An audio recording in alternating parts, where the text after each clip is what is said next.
Good morning everyone. तो चलिए आज की क्लास स्टार्ट करते हैं। Good morning. कल हम लोग पढ़े थे आपका अनुगमन में या अपवाह वेग और विद्युत धारा में संबंध। ठीक है, तो यहाँ तक बताया था मैं। इसके बाद जो है धारा घनत्व जो होता है, अगर धारा घनत्व में संबंध बोला जाए तो ये वाला पॉइंट और लिखना है आपको। ठीक है, तो ये कल हो चुका था। आज हम आगे चलते हैं।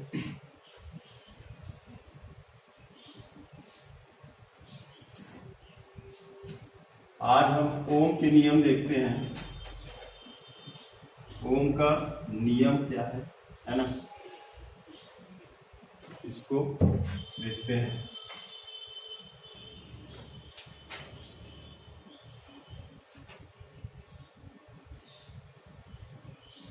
ओम का नियम, ठीक है, ओम का नियम। तो ओम का नियम क्या चीज है, इसको देखते हैं। तो एक जर्मनी के जो है भौतिक शास्त्री आपका ओम, जॉर्ज साइमन ओम, है ना, इन्होंने जो है सबसे पहले जो है विभवांतर और विद्युत धारा में संबंध जो है बताया।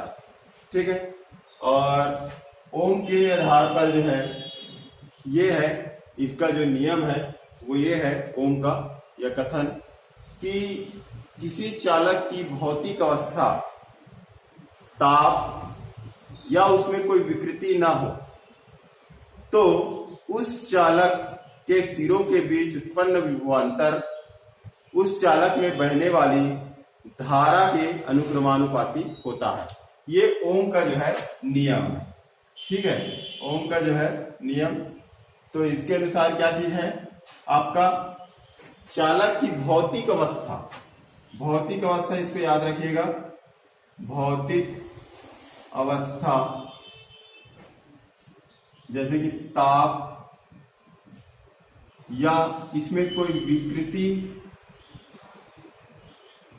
ताप या विकृति ना हो। विकृति मतलब कि आपका उसकी लंबाई या क्षेत्रफल में कोई परिवर्तन ना हो।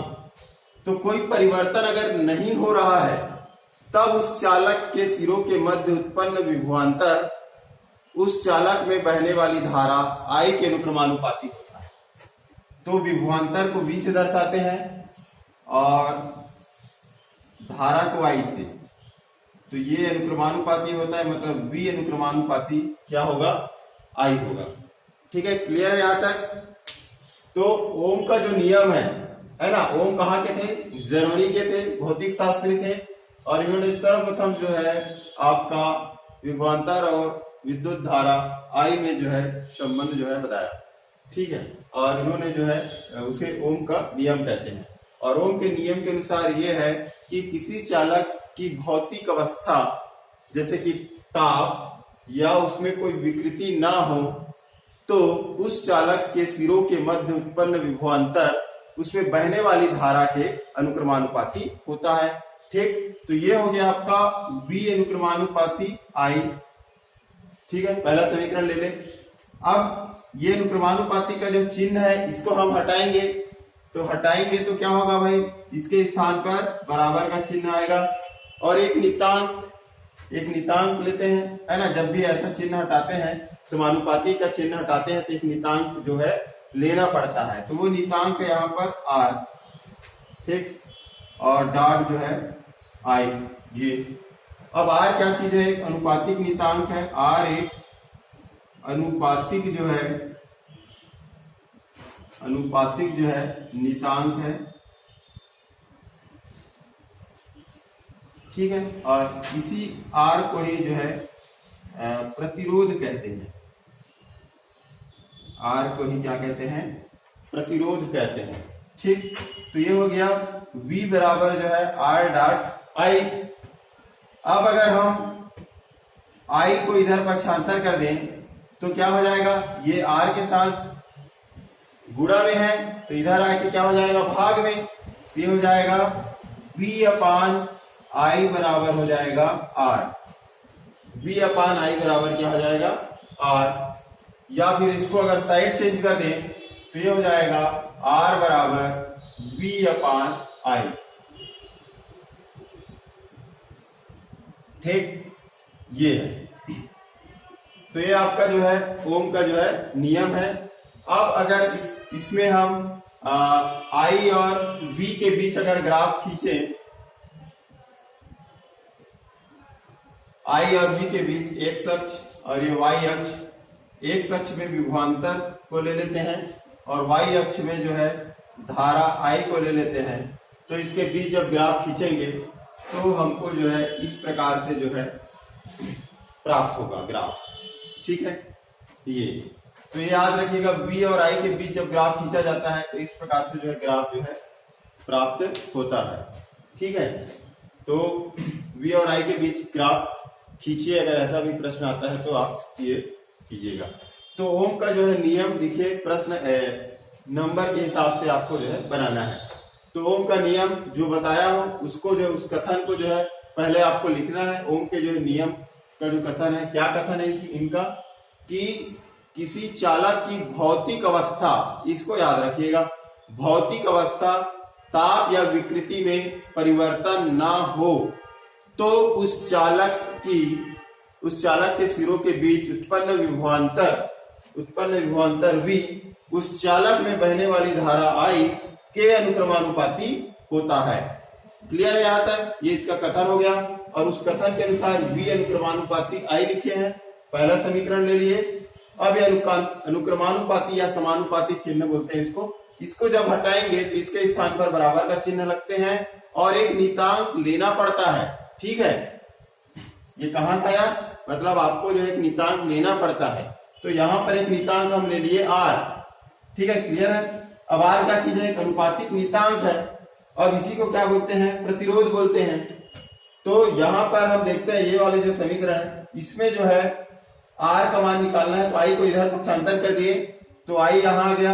ये दोनों के बीच क्या है, इनटू है, मतलब मल्टीप्लाई है, गुणा है। तो जब ये इधर पक्षांतर होगा तो क्या हो जाएगा, भाग में परिवर्तित हो जाएगा। तो I यहाँ पे आके नीचे में आ गया, ये बराबर, तो R साइड चेंज करेंगे तो R बराबर हो जाएगा V अपान I। ठीक है, और V और I के बीच अगर ग्राफ खींचेंगे तो हमको जो है इस प्रकार से जो है एक स्ट्रेट लाइन जो प्राप्त हो। ठीक, क्लियर है? यहां तक ओम के नियम में किसी दिक्कत है क्या, समझ में आया? क्लियर है ना?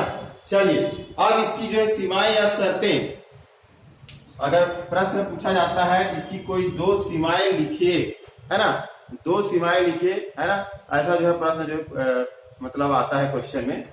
तो दो सीमाएं या शर्तें ऐसा अगर आएगा तो आपको जो है बताना होगा, सीमाएं या शर्तें करके प्रश्न अगर पूछा जाता है तो आपको जो है इसको बताना है। ताप,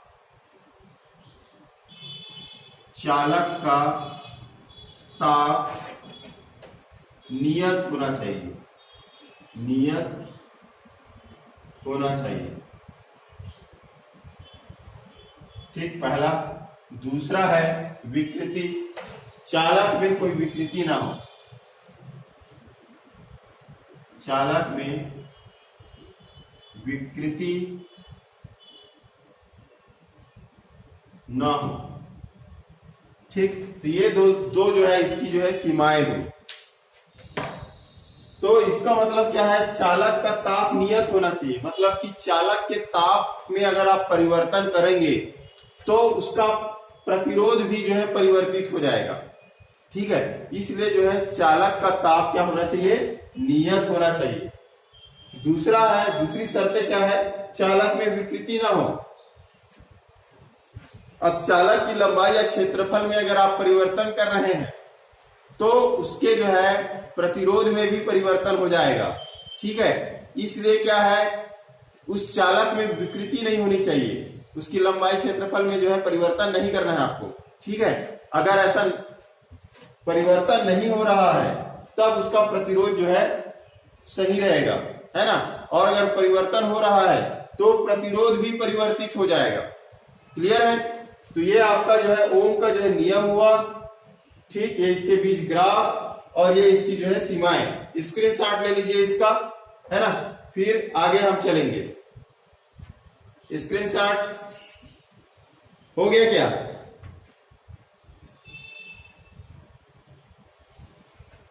चलिए हो गया, तो आगे चलते हैं अब। चलिए तो यहां पर देखते हैं, ये मान लेते हैं एक चालक है। अब इस चालक का ये क्षेत्रफल है ना, रूपरस काट का क्षेत्रफल आपका जो है a है और इसकी लंबाई जो है l है। ठीक, ये है। अब इसको जो है हम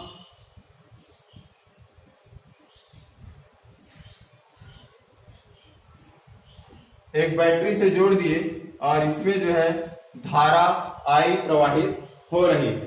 ठीक है, और इसके सिरों के बीच उत्पन्न विभवांतर आपका V है।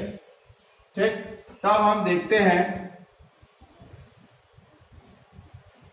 ठीक है, हमको क्या है, 3-4 स्टेप हमको पहले पता होना चाहिए, उसके हिसाब से हम इसको जो है बनाएंगे। तो पहले हमको जो है याद रखना है, पहला स्टेप E बराबर जो है V/L। दूसरा स्टेप हमको याद रखना है F बराबर E/E। और तीसरा स्टेप हमको याद रखना है A बराबर F/m। और चौथा स्टेप याद रखना है V बराबर U प्लस जो है AT।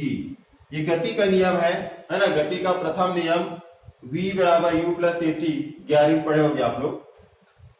और पांचवा स्टेप हमको याद रखना है I बराबर होता है NEAVD, है ना। ये कल सिद्ध किए थे इसको, I बराबर NEAVD। ये 5 स्टेप आपको जो है याद रखना है अपने दिमाग में, है ना। एग्जाम हॉल में इसको नहीं लिखना है, इसको अपने दिमाग में याद रखना है कि पहले हम ये निकालेंगे, फिर उसके बाद ये, फिर ये, फिर ये और फिर ये, फिर यहां तक आओगे तो ऑटोमेटिक ओम का जो नियम जो है सिद्ध हो जाएगा। ठीक है, क्लियर है यहां तक? तो चलिए आगे चलते हैं। तो यहां पे मान लेते हैं आपका जो है L लंबाई का एक चालक है। L लंबाई का एक चालक, L लंबाई का जो है एक चालक है और जिसका जो है क्षेत्रफल,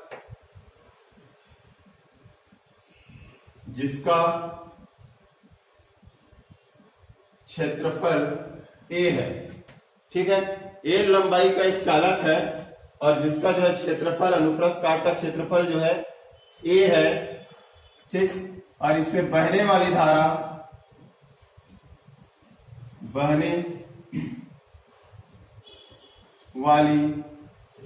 धारा I है तथा इनके सिरों के बीच उत्पन्न विभवांतर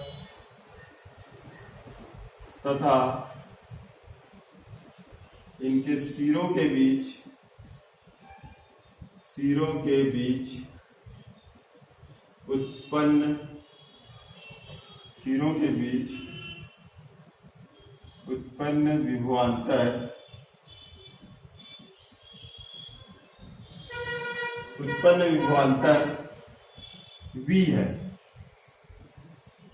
क्लियर है यहां तक? अब हम देखते हैं, इस चालक की लंबाई है L और इसका क्षेत्रफल है आपका A और बहने वाली धारा है I तथा इसके सिरों के बीच उत्पन्न जो विभवांतर है V।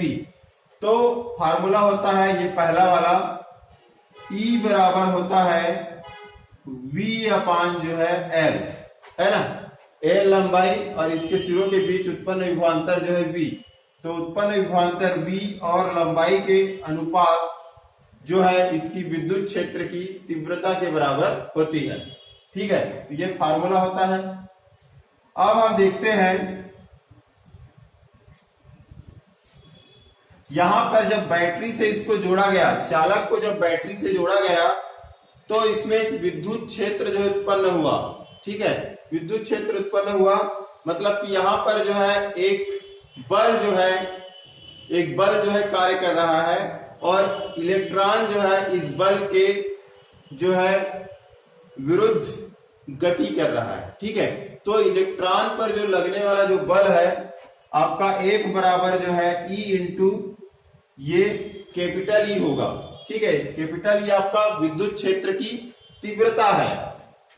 तो यहां पर हम सेकंड स्टेप में करेंगे, जबकि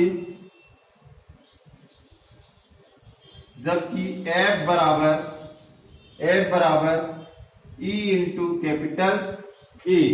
ठीक है, अब हम ये मान लेते हैं समीकरण 1। तो समीकरण 1 से E का मान रखने पर, E का मान रखने पर, अब समीकरण 1 में E बराबर V अपान L है, तो इसका मान हम यहां पे रख देंगे।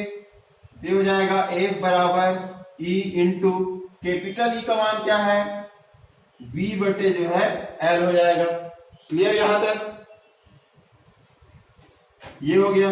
इसको हम ऐसा लिख सकते हैं F बराबर जो है E डॉट V बटे जो है L। ठीक, मान लें समीकरण नंबर 2 हो गया। अब हम देखते हैं कि जो इलेक्ट्रॉन है उसका जो त्वरण है वो आपका A है। तो हम यहां पर अगला जो पॉइंट लेंगे,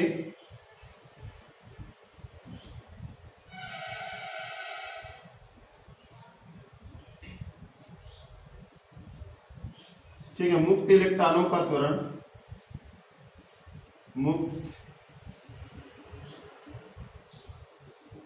इलेक्ट्रॉनों का त्वरण A है, तब A बराबर F बटे M। A बराबर F बटे M, ये हम जानते हैं F बराबर होता है M डॉट A। तो M को जो इधर पक्षांतर कर देंगे तो ये ऐसा हो जाएगा F बटे M बराबर A। ये इसी को यहां पे लिखा हूं, A बराबर F बटे M। क्लियर यहां तक? अब यहां पर जो है इसमें हम F का मान रख देंगे, ये F का मान है। ठीक, तो इसमें रख देते हैं समीकरण 2 से F का मान रखने पर, ये समीकरण 2 है, समीकरण 2 मतलब F समीकरण 2 से F का मान रखने पर इसमें मान रखेंगे, तो मान रख दीजिए। तो ये हो जाएगा A बराबर F का मान क्या है, ये है E इंटू V, F का मान E इंटू V बटे L, और ये F बटे M भी बचा हुआ है, तो यहां पे आ जाएगा M। क्लियर है यहां तक? यहां तक समझ आया कि नहीं आया? हेलो, आ रहा है ना? हाँ, चलिए, ठीक। तो यहां पर हो गया A बराबर क्या हो गया, E डॉट B बटे L डॉट M, या इसको M डॉट L भी कर सकते हो, M डॉट L है ना, अगल बगल है ना, लिखने कोई दिक्कत नहीं है उसमें, L डॉट M करो या M डॉट L। तो ये हो गया आपका A का मान, मतलब यहां तक हम पहुंच गए हैं। अब हमको क्या करना है, ये ठीक है। अब गति के जो है प्रथम समीकरण से, अब गति के प्रथम समीकरण से, ठीक है, क्या हो गया, V बराबर U प्लस जो है AT, ये गति का प्रथम समीकरण है। U क्या चीज है, प्रारंभिक वेग है ना, ये क्या है, प्रारंभिक वेग है। तो प्रारंभिक वेग जो है 0, तो यहां पर हम लिख सकते हैं। और V क्या चीज है, ये अनुगमन वेग को प्रदर्शित कर रहा है, यहां पर अनुगमन वेग, तो V बराबर VD है ना ये, और U मतलब हो गया 0 प्लस A का मान ये है, ए, और ये टी, टी मतलब होता है समय, लेकिन यहां पर जो समय है वो क्या चीज है, श्रांतिक काल। श्रांतिक काल बताया था मैं, श्रांतिक काल का डेफिनेशन भी बताया था, है ना।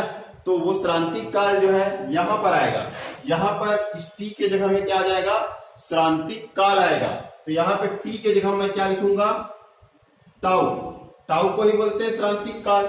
क्लियर है यहां तक। अब हम इसको लिखेंगे VD बराबर, ये तो जीरो, जीरो मतलब हट जाएगा जीरो, ए का मान जो है रखेंगे, तो ए का मान यहां पर है, देखिए अब इसमें मान रख दो ए का मान, तो ये पूरा को उठाकर यहां, इसको पूरा उठा के जो है मैं यहां पे रख रहा हूं, ठीक है। E डॉट V बटे क्या हो जाएगा, M डॉट L। अब क्या बचा यहाँ पे, डॉट टाउ बचा है, तो डॉट क्या हो जाएगा, टाउ। ये हो गया आपका अनुगमन वेग VD के बराबर, ठीक। VD बराबर E इंटू V बटे ML डॉट जो है टाउ हो गया। क्लियर। अब हम देखते हैं, अब ये वाला जो है समीकरण जो है लास्ट, विद्युत धारा और अनुगमन वेग में जो संबंध है ना, इस समीकरण को जो है लिखेंगे। मान लेते हैं समीकरण नंबर जो है ये 3 ले लो इसको, और ये ले लो 4। अब हम लिखेंगे विद्युत धारा और अनुगमन वेग में संबंध, ठीक है। विद्युत धारा और अनुगमन वेग में संबंध से, तो क्या संबंध है इसमें, I बराबर है NEA डॉट VD, ठीक है, ये संबंध है इसमें। अब इसमें जो है VD का मान रखेंगे, ये है VD, इसका मान रखेंगे। क्लियर। तो यहां पे रख दो, I बराबर हो जाएगा NEA डॉट VD का मान है ये, तो रख दीजिए EV बटे ML डॉट टाउ। क्लियर यहां तक। अब यहां पर देखो, ये E है और ये भी E है, दोनों जो है गुणा होगा दोनों का, तो E के घात क्या हो जाएगा, 2 हो जाएगा, ठीक। तो यहां पे हो जाएगा NE की घात 2A, है ना, डॉट V अपान ML डॉट टाउ, इतना आएगा। अब इसको ML जो है ये ऐसे पूरा जो है बटे में कर देते हैं इसको, है ना, ये ऐसा, ये। क्लियर। ये I बराबर जो है इतना आ गया। यहां तक दिखाई दे रहा है कि नहीं दे रहा है,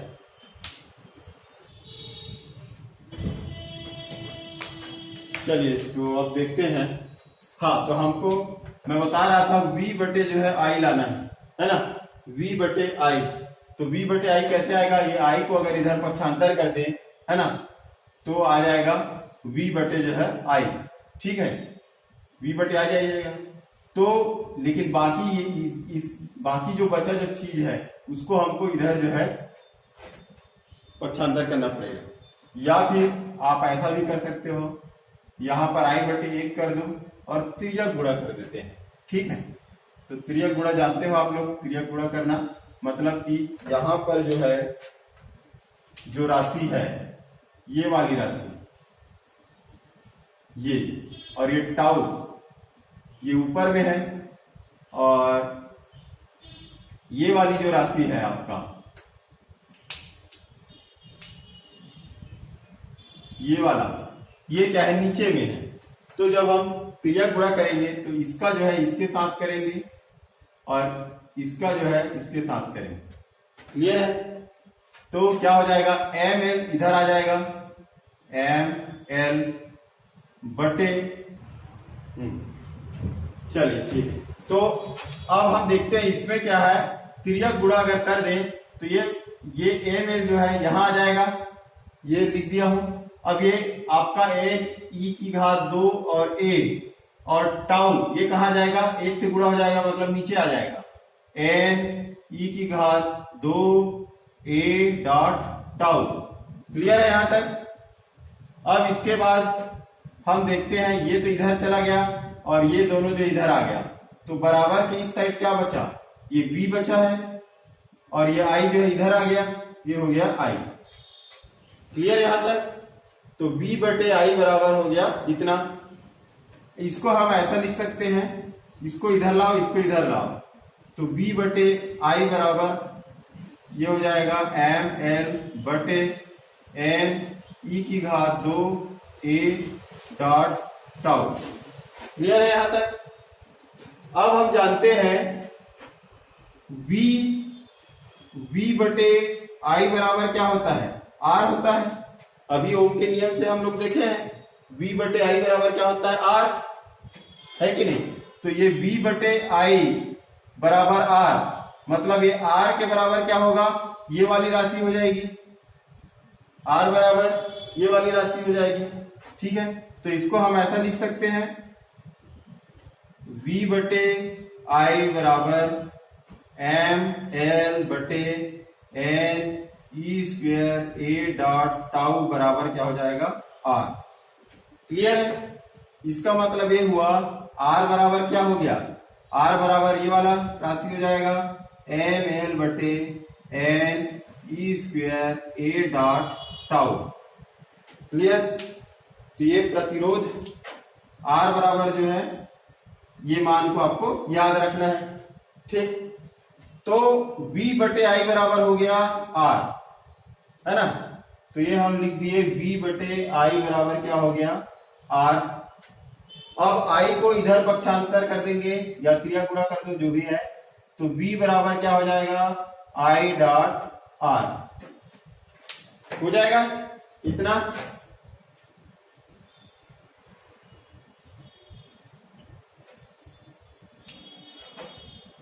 तो ये है, तो V बराबर क्या हो गया, I डॉट R हो गया, है ना?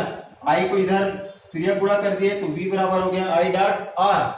अब I डॉट R है ना, तो याद कीजिए V प्रोपोर्शनल टू I था, तो इसको हम क्या किए थे, इस प्रोपोर्शनल टू का जो चिन्ह है इसको हम बराबर के चिन्ह में कन्वर्ट किए थे और एक नियतांक लिए थे R।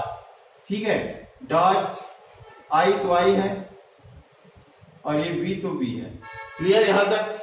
अब वही सेम कंडीशन यहां पे है, V बराबर I इंटू R है, ये दिया हुआ है, तो इसको हम ऐसे लिख सकते हैं, V समानुपाती चिन्ह I, है ना? तो इसको हम ऐसा लिख सकते हैं ये, और यही क्या है, ओम का नियम है, यही आपका जो है प्रूफ करना था, ये आपका जो है प्रूफ्ड हो गया। ठीक,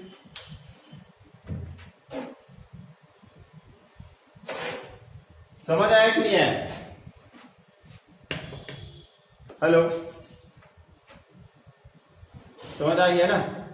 तो इस प्रकार से जो है आप जो है ओम के नियम का जो है निगमन कर सकते हो। ठीक है, तो सब इससे पहले मैं बताया आपको ओम का नियम क्या चीज है ना?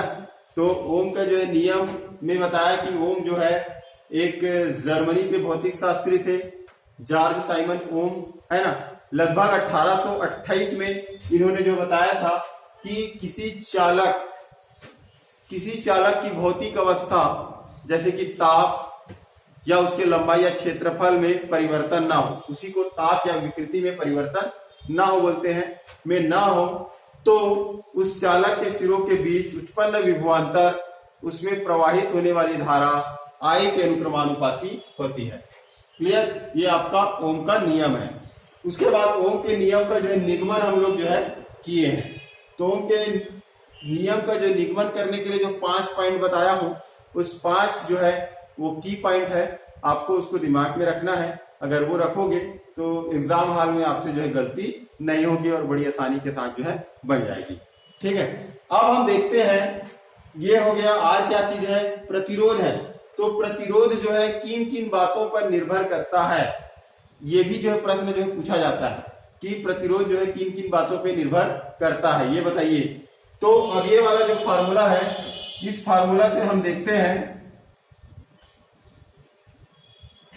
कि प्रतिरोध R जो है की निर्भरता, R की निर्भरता, प्रतिरोध R की जो है निर्भरता, मतलब ये किन किन बातों पर जो है निर्भर है ना।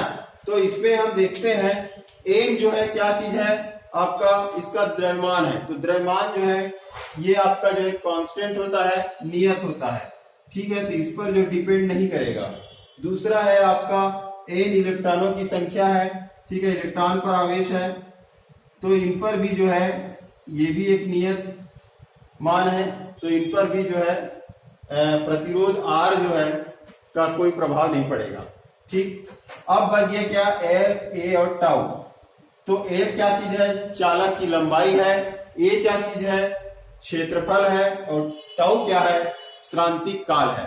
तो प्रतिरोध जो है इन तीन बातों पर जो है निर्भर करता है, तीन पॉइंट पर जो है निर्भर करता है। तो पहला हम देखें R और एल, ये दोनों जो है आपके आमने सामने हैं, मतलब इसको हम लिख सकते हैं R अनुक्रमानुपाती है L के, ठीक। इसका मतलब क्या समझ रहे हो, अगर किसी चालक की लंबाई में अगर लंबाई में वृद्धि होती है, अगर किसी चालक है, कोई चालक है, अगर उस चालक को लंबा कर दिया जाए तो उसका जो प्रतिरोध जो होगा वो भी बढ़ेगा, ठीक है, प्रतिरोध जो होगा वो भी बढ़ेगा। मान लेते हैं यहां पर सेम दो जो है तार है, मान लेते हैं दो तार है, दोनों की मोटाई सेम है, दोनों सेम मतलब समान मोटाई के हैं। तो समान मोटाई के अगर हैं तो मान लेते हैं ये जो है AB है और ये क्या है आपका CD है। तो यहां पर जो AB जो चालक है इसकी जो लंबाई कम है और CD चालक की जो है लंबाई अधिक है, तो जिसकी लंबाई अधिक होगी उसका प्रतिरोध अधिक होगा, ठीक है, लंबाई अधिक है तो प्रतिरोध अधिक है, और प्रतिरोध अगर अधिक है मतलब प्रतिरोध मतलब क्या है, रुकावट है ना, रोकने वाला, ठीक है, मतलब विद्युत धारा के मार्ग में जो रुकावट डालता है उसको हम क्या बोलते हैं, प्रतिरोध बोलते हैं। तो प्रतिरोध जितना अधिक होगा विद्युत धारा का मान उतना ही कम होगा, ठीक है, मतलब बहने वाली धारा को कोई रोक रहा है तो रोकने का काम अगर ज्यादा होगा तो बहने वाली धारा क्या होगी, कम होगी, और प्रतिरोध कम होगा तो बहने वाली धारा अधिक होगी। तो यहां पर आप देखें अगर जो है समान मोटाई के दो तार हैं और CD की लंबाई अगर अधिक है तो इसका प्रतिरोध भी जो है अधिक होगा, प्रतिरोध अगर अधिक है तो इसमें बहने वाली धारा का मान कम होगा, ठीक है, और इसमें बहने वाली धारा का मान अधिक होगा क्योंकि इसकी लंबाई कम है, लंबाई कम है तो प्रतिरोध भी कम होगा, और प्रतिरोध कम होगा तो इसमें बहने वाली धारा का मान अधिक होगा, ठीक है। तो ये जो है आपको याद रखिएगा। तो पहला जो है आपका लंबाई पे निर्भर करता है प्रतिरोध, मतलब आप एक लाइन में लिख सकते हो अगर किसी चालक की लंबाई अगर अधिक है तो उसका प्रतिरोध भी जो है अधिक होगा, ठीक। दूसरा जो पॉइंट है वो है आपका क्षेत्रफल। तो क्षेत्रफल जो है R और क्षेत्रफल दोनों जो है विपरीत में है ना, आमने सामने नहीं है, ये इसके उल्टा में है, तो इसको हम ऐसा लिखेंगे R व्युत्क्रमानुपाती आपका जो है A, इसको 1/बटे में लिखते हैं, मतलब व्युत्क्रमानुपाती बोलते हैं इसको। तो R जो है व्युत्क्रमानुपाती हो जाएगा 1/A के। A क्या चीज है, क्षेत्रफल है, ठीक है, A क्या है, क्षेत्रफल है। तो अगर हम क्षेत्रफल का मान अगर अधिक है, A का मान जो है अधिक है, तो प्रतिरोध R का मान क्या हो जाएगा, कम हो जाएगा। इसका मान अगर अधिक होगा तो प्रतिरोध का मान कम होगा, और A का मान कम होगा तो प्रतिरोध का मान अधिक होगा, क्योंकि दोनों जो है अपोजिट है, ठीक है, क्लियर समझ में आ रहा है। तो अगर हम देखें यहां पर A और B ये एक तार है, और C और जो है D ये दूसरा तार है, दोनों की लंबाई मान लो 5 सेंटीमीटर है, 5 सेंटीमीटर, दोनों की सेम लंबाई है, लेकिन जो है CD जो है ये जो है AB की अपेक्षा जो है मोटा है ना, लंबाई दोनों की समान है, लेकिन जो है CD जो तार है ना, चालक तार, उसकी मोटाई जो है AB की तुलना में अधिक है। तो मोटाई अधिक है मतलब इसका क्षेत्रफल अधिक है, और क्षेत्रफल अधिक है मतलब इसका प्रतिरोध क्या होगा, कम होगा। और जब प्रतिरोध कम है मतलब इसमें बहने वाली धारा I का मान क्या होगा, अधिक होगा, बहने वाली धारा अधिक होगी। दूसरा कंडीशन इसमें देखें, AB इसका जो है ये पतली तार है, पतली तार है मतलब इसका क्षेत्रफल कम होगा। क्षेत्रफल क्या होगा, कम, क्षेत्रफल कम है, और क्षेत्रफल कम है तो प्रतिरोध क्या होगा, अधिक होगा। और प्रतिरोध अधिक है तो धारा, बहने वाली धारा कैसी होगी, अधिक होगी कि कम होगी। क्षेत्रफल अधिक है तो बहने वाली धारा है ना, प्रतिरोध अधिक है तो बहने वाली धारा क्या होगी, कम होगी। ठीक ठीक है, समझ में आ रहा है कि नहीं। तो यहां पर हम देखते हैं कि क्षेत्रफल का मान जो है अगर अधिक है ना, किसी चालक का जो है, ये दो हम चालक लिए AB और CD, जो चालक तार है, तो ये पतला है और ये मोटा है, दोनों की लंबाई जो है समान है।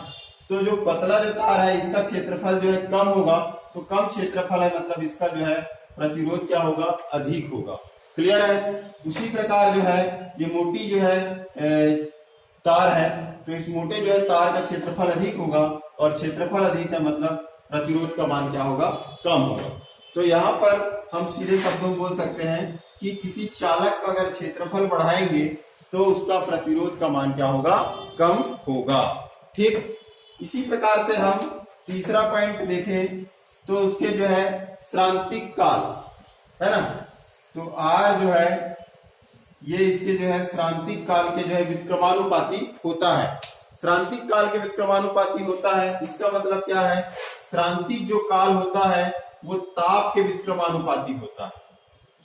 श्रांतिक काल किसके, ताप के विक्रमानुपाती होता है, मतलब ताप के मान को बढ़ाएंगे तो श्रांतिक काल का मान क्या हो जाएगा, कम हो जाएगा। क्लियर है। तो ताप और ताप के मान को कम करेंगे तो श्रांतिक काल का मान बढ़ जाएगा। तो टाउ बराबर क्या होता है, 1/t होता है, तो 1/टाउ बराबर क्या हो जाएगा, t।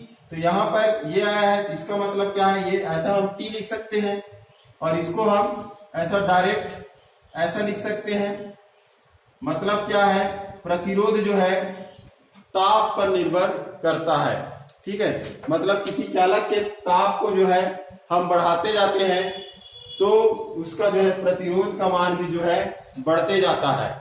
ठीक, और प्रतिरोध बढ़ रहा है मतलब उसे बहने वाली धारा का मान क्या होगा, कम होगा। क्लियर है यहां तक। तो इसको याद रखिएगा, ताप बढ़ाएंगे तो क्या होगा, श्रांतिक काल का मान कम होगा क्योंकि विक्रमानुपाती है, और श्रांतिक काल का मान कम है मतलब प्रतिरोध का मान क्या होगा, अधिक होगा, क्योंकि श्रांतिक काल का विक्रम प्रतिरोध है। ठीक, और प्रतिरोध का मान अगर कम होगा तो बहने वाली धारा का मान क्या होगा, अधिक होगा। क्लियर है। तो आज की क्लास जो है यहीं तक रखते हैं।